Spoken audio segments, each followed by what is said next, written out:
pitfalls that might come with that when those people are still around to see the movies, and how much your thought goes into that kind of thing? Well, I even made more autobiographical movie called Home Movies when I was teaching at Fair Lawrence.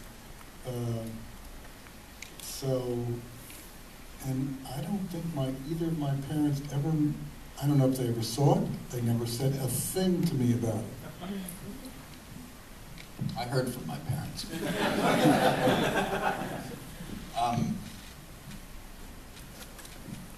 Well, I really can relate to the idea of Brian replicating the exact same science fair project and putting that. I find often it's the stuff that people don't necessarily look at as autobiographical or personal that is the most personal, I feel like, in these things. And I also, for me, I feel like I try to put as much real stuff into all the movies, or things that I have connections to. So it could be a location that I go to, a restaurant I like, or a street I like, or clothing, or but also to bring things from childhood, like the puppets even in Greenberg were actually based on puppets I'd had as a kid that my mom used to play with me and do voices, and it's a totally unrelated scenario, but those puppets meant something to me, and I wanted to put them in this movie, and so it was like an entryway of some other sort into that scene for me, I think, when I was writing it, and then later when I was shooting it. Squid is different because it was using a lot of real things in a seemingly real scenario from my life. I mean, there was literal, my parents did get divorced, but I still think probably the stuff in that movie that's most personal to me, or that I feel most connected to, is not the more obvious story stuff. But it's really, I guess for me, it's about just a way to find as many ways to emotionally connect to the material, even if it comes from me. I mean, it's because not everything I write is autobiographical, so it's about finding myself in them. There's actually a really good essay by Leonard Michaels, the writer, about using people's names that he talks about using names of people he actually knows in his books, but he's not using, it's not those people, it just feels like a real name to him. And so he uses it, and then people call him up and say, how did you but I thought it's a really articulate essay about what that is for a writer, or I think for a filmmaker, of bringing the personal into something that's then going to be public. Well, and then, of course, it reminds me of the scene in Margot where the Nicole Kidman character is being interviewed about her book, and the interviewer asks her, about the autobiographical dimension of it. Not did she have an abusive father, but was the father a portrait of her? So in a way, I guess that speaks to this idea that sometimes you may be present in your films, not in that direct way. Is there a character that you've written that you feel particularly close to that we might not think as being a sort of projection of yourself in one of your films? Jesse Eisenberg's character. Well, in that scene you mentioned in Margot, I think I was actually, I felt like that a lot when I was being interviewed at certain points about Squid and the Whale. I just kept answering the autobiographical stuff, and I felt, at times I felt overwhelmed by it, because I felt like I wasn't, That's the problem of making a hit. My little movie only played 2 weeks. Nobody asked me any of those questions. Home movies you're talking about. Yeah. Well, I'm curious about casting of Keith Gordon as your sort of alter ego. were you looking for somebody who reminded you of yourself, or was it about sort of casting somebody who was the you wish you had been at that age? Well, we made home movies first, and that's where we found Keith.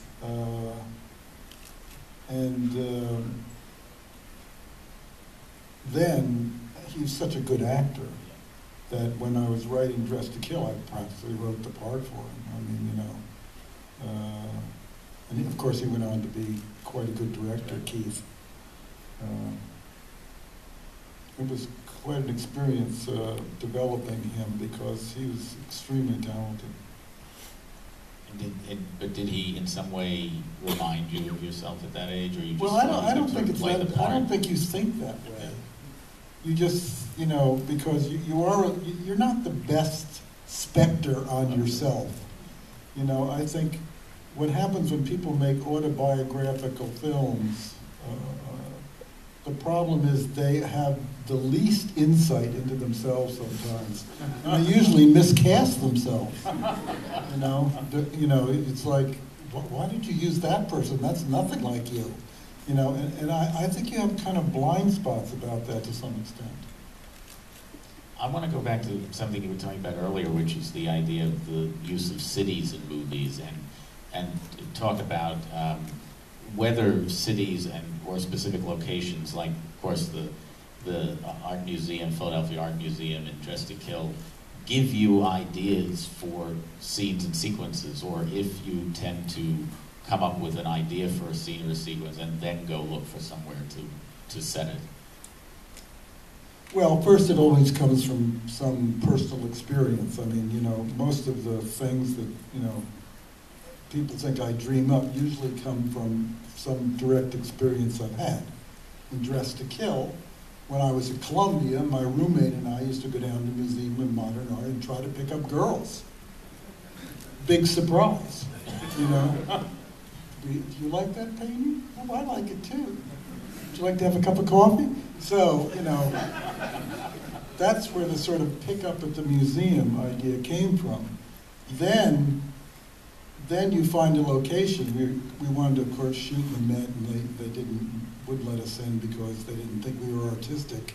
So I had to go and use the Philadelphia Museum for the interior.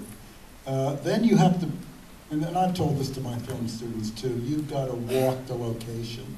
You've got to, and you should physically shoot every angle you're going to use, because if you can't take a picture of it and it doesn't look right, don't use it.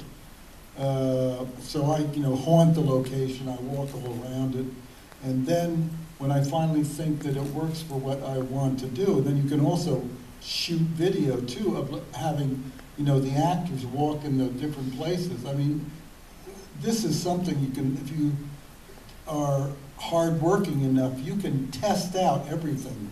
Certainly the day of the, you know, the digital cameras. You know, there's no excuses for having a crummy location. What I find in so much of what I see all the time is like nobody's thinking about what anything looks like. I mean, you know, New York, you know, helicopter shot of New York. Wow, now there's an idea. I mean, I think they did it in the 30s, maybe the 20s. I mean, how many helicopter shots have you seen of Manhattan? You know, or a car driving up to a house, you know, like. And also in the beginning of movies where they waste all this time of, you know, like coming into the city. You see all the second unit going out there shooting all this, you know, arriving in New York, arriving in Chicago. All the titles go across. I think the audience is, in the beginning of a movie, you're ready for anything. You're all excited. And suddenly you start seeing this terrible travelogue with a lot of titles. Drives me crazy.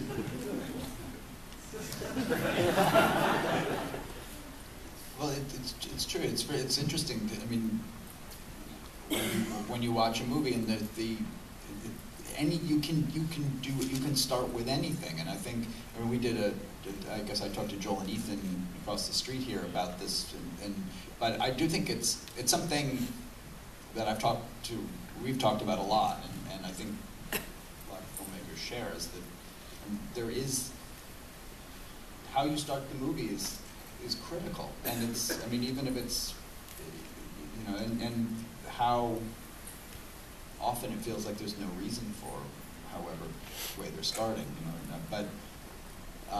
But then you get like, you know, like the helicopter shot in The Shining, which of the car driving, and it seems like the scariest thing is about to happen. You don't know why. You know?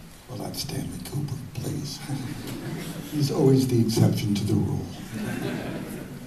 Well, we're going to look at not exactly opening scenes, but something related to that, which is introducing a character. This was something we talked about also, and it does so happen that one of these scenes, which is from Margot at the Wedding, is the opening scene in the film. The other is seen from quite a bit of ways into Carlito's Way. It's not technically the introduction of the Penelope Ann Miller character, because we've seen her in flashback a couple of times at that point in the movie, but it's when she and Al Pacino's character are reunited after he's gotten out of prison. They're seeing each other for the first time in many years, and so we'll take a look at those and talk a little bit then about introducing